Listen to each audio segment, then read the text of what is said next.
Happy Families podcast. It's the podcast for the time-poor parent who just wants answers now. By the time kids graduate high school, over 90% of boys and over 60% of girls have seen pornography, and about half are intentionally seeking it out weekly. And now here's the stars of our show, my mum and dad. Kylie, I'm so excited about today's podcast. We're talking with Assistant Professor Maas. Megan is at the Michigan State University and has been studying for several years adolescent sexuality. We're talking about all the stuff that's really big in the news right now in Australia: pornography, consent, masculinity, the stories that we're hearing coming out of high schools. This is a big conversation. In fact, I don't think we're going to get through it in one day. I think it's going to take two. I know you're really excited to talk to Megan. Yeah, I am. You've forgotten to introduce us. Oh, sorry, I have to. So my name's Dr. Justin Coulson. Need to do that first. That's important. I'm Dr. Justin Coulson, the founder of happyfamilies.com.au and the author of 6 books about raising happy families. And you are? I'm Kylie. I am your wife and now co-host, partner in crime on the podcast, and I'm the mum to our 6 kids. Before we go any further, I should just highlight today's podcast contains mature themes that include conversations around pornography and sexuality. It's not rated explicit, but the content may not be suitable for some people. So let me introduce Megan Maas, because Dr. Maas, Assistant Professor Megan Maas, is amazing when it comes to areas like adolescent sexuality, media-based sexual socialization, sexual media literacy, sex education, prevention of sexual violence, including harassment and sexual bullying. We're talking about some really important things here. And in the context of what's happening in Australia, at least, and also around the world, this is an important conversation. So a few weeks ago, for those of you who missed it, a former Sydney high school student, Chanel Contos, posted online for girls to share their sexual assault stories based on whatever happened at parties during high school, essentially. And more than 5,000 respondents came through before the petition was closed down. It sparked a huge movement for consent education to be improved in schools. And a lot of people are arguing that boys don't understand consent and various other things that we can discuss later in the conversation. But one of the biggest issues that's arisen is that people are saying all of this is happening because of pornography. And Megan, because you focus on adolescent sexuality, we want to talk to you about 2 things. First, pornography, and then if we have time, second, consent, and how they may or may not interact. So today we're going to focus on pornography, and then probably next week, I'd say, we'd love to have you back to talk consent. So my first question, Megan, is does everybody knows what pornography is, right? Well, it's hard to measure and it's hard to define, but when we do so in studies, we talk about sexually explicit imagery that contains nudity, specifically genitals, and sexual behaviors that are meant to arouse the viewer. So not just any kind of nudity or you would see in art or something, but content that's specifically intended to arouse someone sexually. How old is the research saying that our children are when they're first being exposed to this kind of content? So these studies are hard to conduct. It's hard to get younger folks and kids in these kinds of studies and their parents to, allow for them to. So, but what we do know is that young kids, let's say 8 to 12, they are most likely to stumble upon pornography accidentally or unintentionally because they Google words like butt or, sex or something that they learn at school. And that's why filters can be pretty important. But the older kids, what we do know is that by the time our kids graduate high school, over 90% of boys and over 60% of girls have seen pornography, and about half are intentionally seeking it out weekly. So it is a very prevalent experience. So Megan, just a quick comment on that, because I hear so many different things bandied around. I heard a quote unquote expert here in Australia recently saying that children are seeing it now on average around about the age of 8 or 9. I've seen the standard research response being somewhere around about the age of 11. It's probably worth mentioning, it's really hard to get good data on this because it's not ethical. Like a university is not going to say you can go and ask 8-year-olds about their pornography experience, whether they've seen it or not. It's an ethical quagmire. So we kind of have to wait until people are 18 years of age and they're at university, and then we ask them to retrospectively look back on when they were first exposed, right? Exactly. So usually these statistics are coming from, crime statistics, or people that, kids that are involved in, community services, or sometimes the statistics are coming from kids who are involved in studies on other things regarding development, and they happen to ask about pornography use already. But you're right, it's very hard for me and other researchers to actually ask, kids and teens about pornography exposure. Yeah. Some years ago, I used to be a radio announcer in a past life before I went back to school and studied for a bajillion years and started doing what I did now. In fact, it was a little over 20 years ago that I was a radio announcer. And at the time, there was a song that came out that was kind of provocative and controversial. It was called It's Just Porn, Mum. I don't know if you remember that song. And I used to hate the fact that we had to play it. We only played it on nights. It was only for the teenagers to listen to. But I wonder, do you think that that's a fair reflection of what the attitude is towards pornography in the general population and particularly among kids? Yeah. So I would say we have generally over time, we have more casual attitudes towards pornography. That's, data driven, has been shown. But there are people who are alarmed about pornography today, and rightfully so, because what we have access to today is not what we had access to in the 80s and 90s. It's, content that can be very violent and aggressive, or depict minors, or maybe even actually showing minors, even if you think you're watching somebody who's 18, but they are dressed to look like they're 14. All of that is fairly new. So when you say minors, you're not talking about people who are working underground in helmets and shiny vests. You're talking about a different kind of minor. Yeah. Under 18. Yeah, children, teenagers, young teenagers. So Megan, when I was growing up, I guess my understanding of pornography was more so, the Playboy magazines with their centerfold pictures, and obviously I knew about videos and things like that, but without the internet and without Google, you really had to go looking for this information to be able to find it. What are our kids seeing now? In an age where technology is literally in the palm of their hands, what are they having access to now?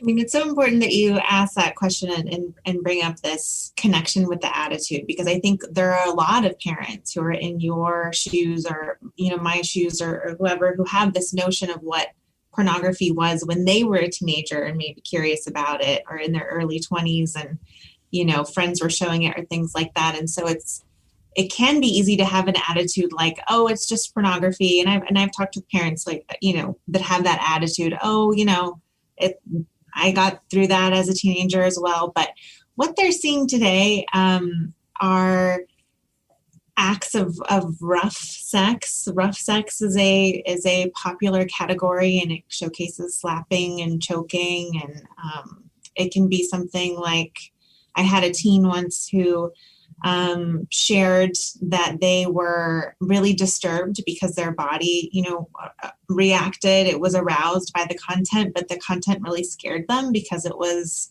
somebody who was clearly in pain, which can be very confusing. And certainly when I was a teenager, when our friends and stuff would try to stay up late, to see HBO After Dark or Skinamax or whatever, it was kind of softcore stuff that was highly produced and filtered, and, we could have never seen anything that depicted pain or humiliation or anything like that. And so that's what we're really trying to advocate for education and for parents to know, to prevent, access to that kind of content, because we're not talking about, just nudity or just people engaging in sexual behavior. Megan, a little while ago, I heard a podcast with Dr. Lisa D'Amour. She is a New York Times best-selling author. She's written a couple of fabulous books about teenage girls, and she's she's absolutely brilliant. She said when she was writing one of those books, she decided as a non-pornography consumer that she would get online and look up one of those Pornhub websites. And she said the screen filled with it's almost like a multiple YouTube squares. They all came up on the screen at once. There was 9 or 12 of them or something like that. And each of them had some kind of sexual activity occurring in that screen.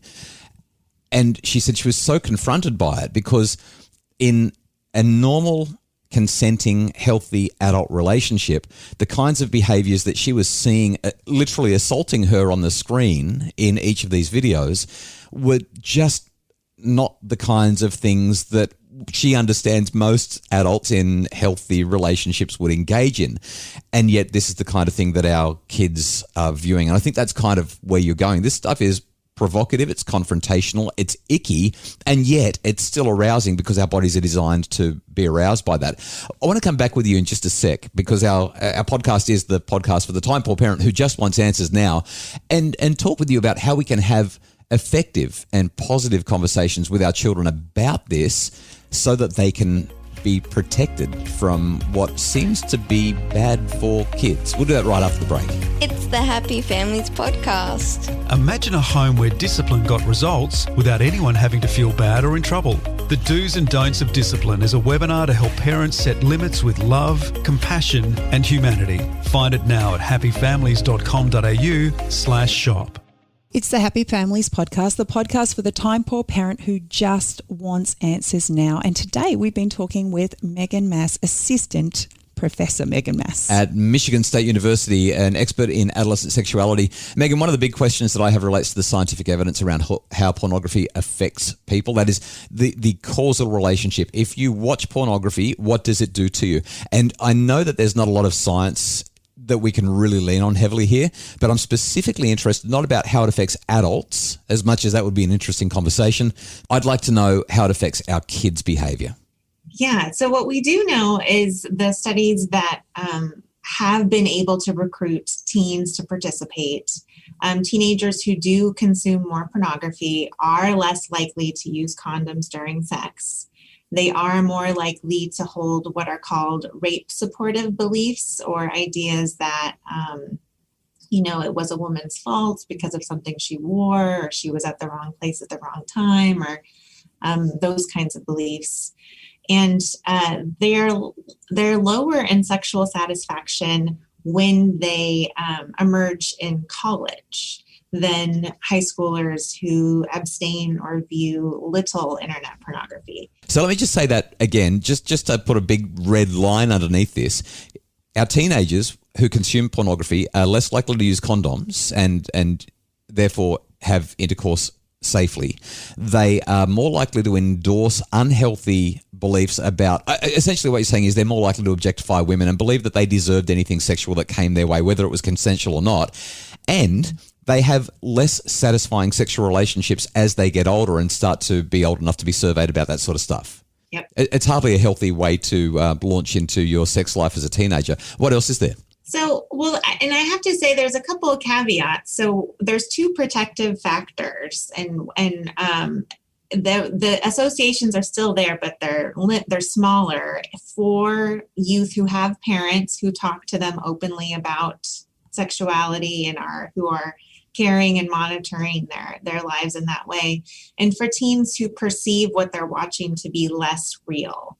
And those are two factors that, we can protect as parents by talking to our children about sexuality and pornography, but we can also hopefully mitigate over time or help with media literacy type classes. So, classes that talk about, how media are created and how they're not real life. But in terms of other effects like addiction or brain stuff and, arousal and that type of thing, we aren't able to do those kinds of studies on teenagers. For the ethical reasons that you mentioned earlier, we can't bring teenagers into the lab and have half of them view pornography and half of them don't, and measure their sexual arousal in their brains and things like that. But what we do know, I think it's safe to be on the safer side, is that the teenage brain is really sensitive. It's a very sensitive period now that's thought to be just as sensitive as infancy. So a new sort of explosion in terms of brain growth. And this is because you have a whole new, there's a whole new environment that you need to adapt to. So in infancy, you adapt to the mother-child, the parent-child bond. In adolescence, you're going to need to adapt to this new peer culture in this environment outside of the home. And so the brains are really sensitive to all sorts of different influences.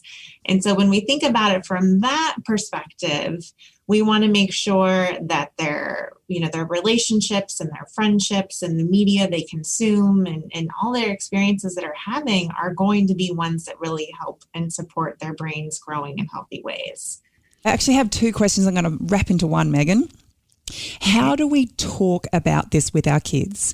And in the process, how do we safeguard them from it? Yeah, these are the $1 million questions, right? So, like Justin was just saying, with younger kids, there are parents who think, I don't need to talk about this until they're 16 or something. I think it's okay, especially now that kids are spending so much time online because of the COVID-19 pandemic. I think it's okay to tell younger kids, I'm talking like 8, 9, 10, that there's a lot of content on the internet that shows people being mean to each other, that's people who are abusing each other, taking advantage of people.